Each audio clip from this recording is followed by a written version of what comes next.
Olá, sejam muito bem-vindos a mais um episódio da série Psicopedagogia em Ação com TDAH. Hoje vamos falar sobre um ponto central no trabalho psicopedagógico, a escuta ativa e empática dos pais e cuidadores. Então, o nosso tema hoje, que é o episódio 6, é a importância da escuta dos pais e cuidadores, sim.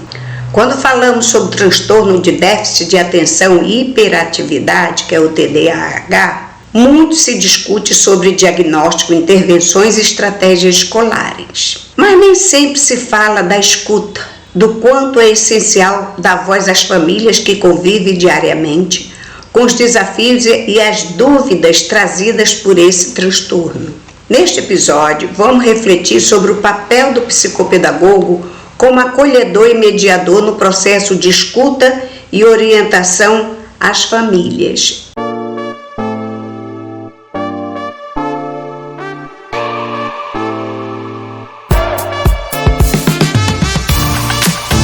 Nossa frase: antes de propor estratégias, é preciso ouvir. Escutar é o primeiro passo para cuidar com sentido.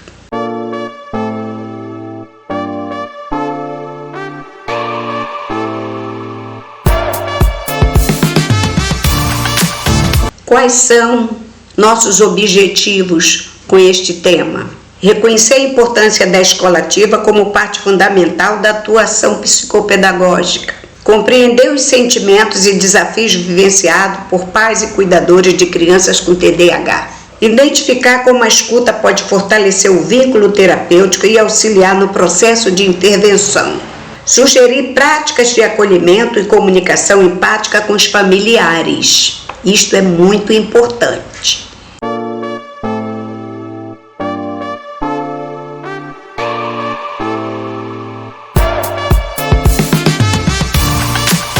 Vamos para o Descomplica aí? O que significa escuta ativa na psicopedagogia? No campo psicopedagógico, escutar não é apenas ouvir. Escutar é estar presente, acolher, observar o que é dito. E também o que é silenciado. A escuta ativa envolve o quê? Atenção plena durante o relato do familiar. Validação emocional. Eu entendo que isso possa ser difícil, quer dizer, você está tendo uma compreensão ali compartilhada. Postura empática e não julgadora. Silêncio respeitoso quando necessário. Diálogo que oriente, mas não minimize a dor do outro. Pais e cuidadores de crianças com TDAH muitas vezes estão exaustos, confusos e sobrecarregados. A escuta ativa é um ato terapêutico em si, que promove confiança e abre caminhos para a construção conjunta de estratégias eficazes, quando há uma troca com o outro. Por isso que é importante que esse grupo cresça, para que haja essa troca, sim, esses encontros, roda de conversa, tudo mais.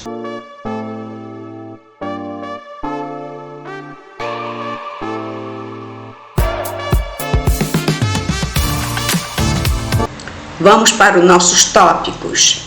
Tópico número 1. Os desafios das famílias diante do TDAH. Culpa e autocrítica. Muitos pais se culpam pelo comportamento da criança. Falta de apoio. Sentem-se sozinhos, incompreendidos por escolas, famílias e até profissionais. Rotina exaustiva. Lidar com impulsividade, desatenção, tarefas escolares, conflitos. Isto não é fácil. É difícil, sim.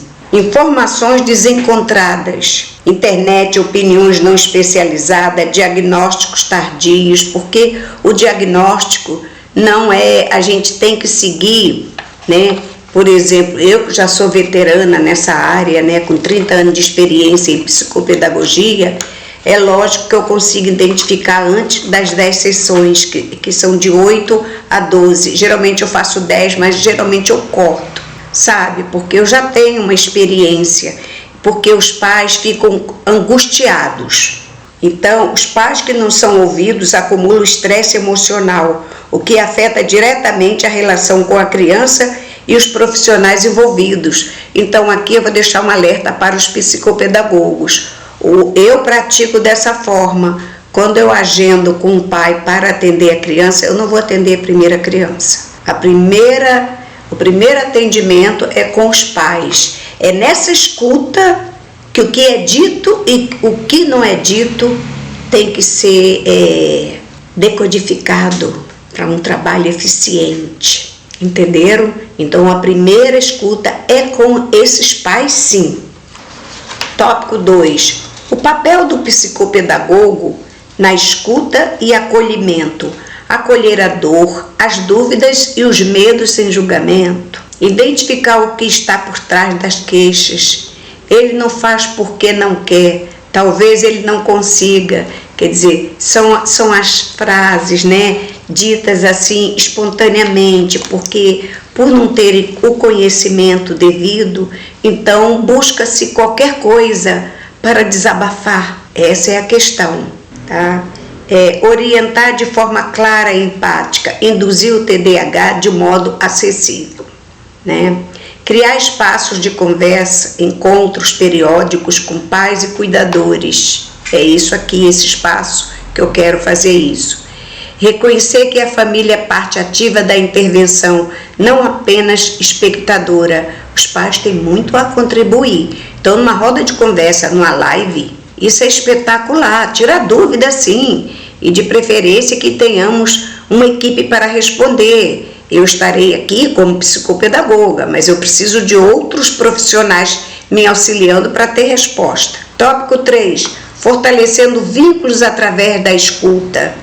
Escutar fortalece a aliança terapêutica, promove maior adesão às intervenções propostas, aumenta o sentimento de pertencimento e competência da família, ajuda a construir uma rede de confiança entre escola, casa e atendimento psicopedagógico. E em outros episódios eu já falei, né, que nós criamos uma rede, né?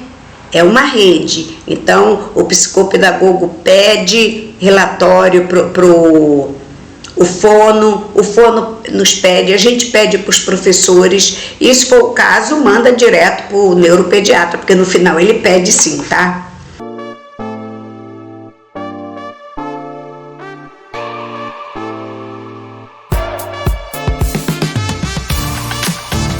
E as nossas perguntas. Por que é tão importante ouvir os pais em vez de focar só na criança? Porque os pais são as pessoas que mais conhecem a criança e convivem com ela diariamente.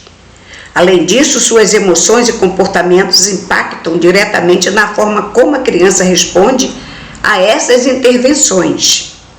Sem o envolvimento da família, o processo psicopedagógico perde força, porque os pais são grandes aliados do trabalho psicopedagógico. Como posso lidar com pais que chegam muito ansiosos ou até agressivos? Isso é uma grande verdade. Com acolhimento e firmeza empática. Muitas vezes a agressividade vem do medo, da exaustão ou da sensação de impotência.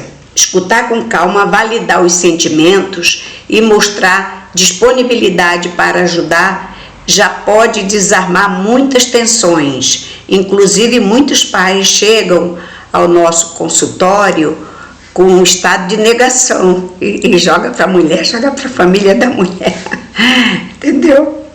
Então, o psicopedagogo deve dar conselhos para os pais. Mais do que dar conselhos, o psicopedagogo deve orientar com base em observações técnicas e promover reflexões. O ideal é construir caminhos junto com os pais, respeitando seu tempo, valores e realidades. Então, é muito importante você perguntar a cada queixa que o pai fizer, aí você faz a seguinte pergunta: e o que você tentou fazer?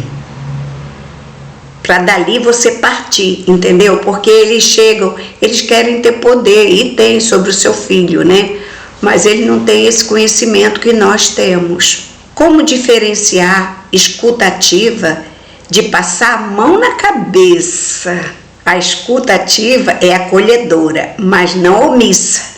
Ela reconhece a dor do outro, mas também propõe caminhos e estratégias com responsabilidade.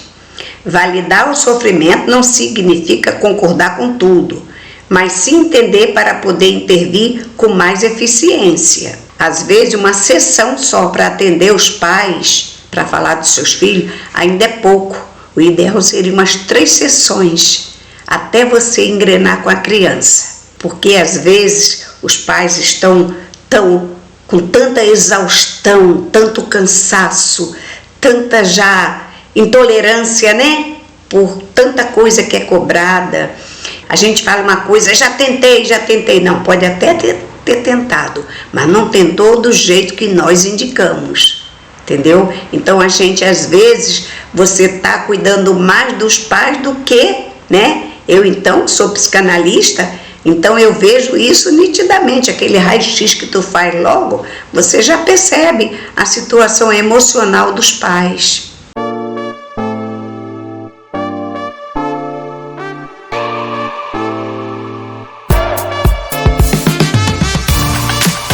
Dica da semana: promova um momento de escuta nas primeiras sessões com a família. Crie um espaço tranquilo, sem pressa, e convide os pais a contarem sua história com uma criança.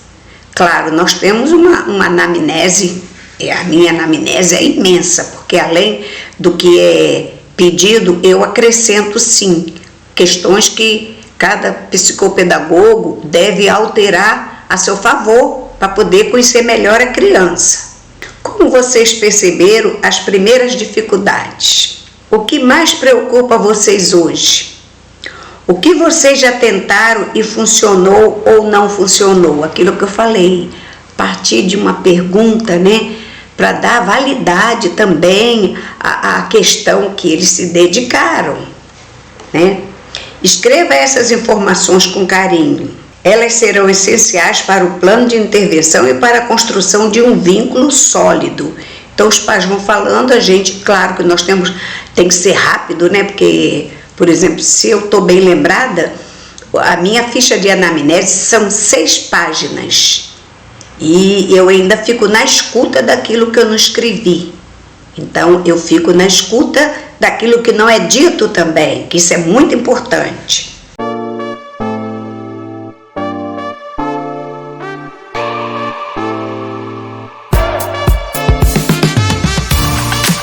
Vamos ao encerramento.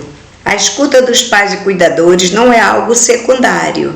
Ela é parte fundamental do processo psicopedagógico. É a parte dela que criamos pontes, compreendemos contextos e pensamos em intervenções que fazem sentido. Como psicopedagogo, somos facilitadores do diálogo e da construção de novos caminhos. E tudo isso começa com o ouvido aberto e um coração disponível, sem julgamento, né?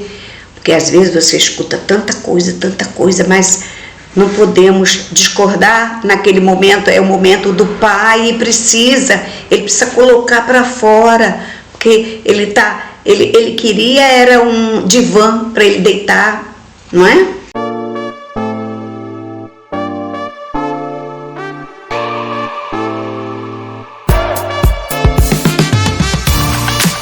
E a nossa chamada para a ação.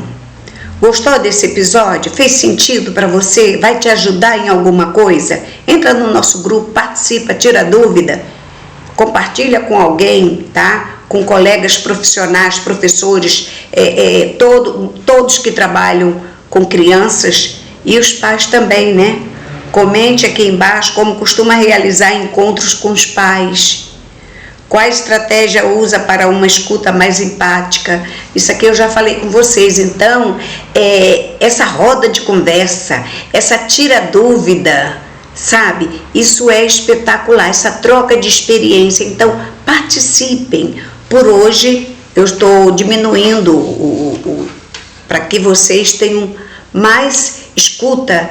Participem também, tá? Então, por hoje é só. Fiquem na paz. Gratidão.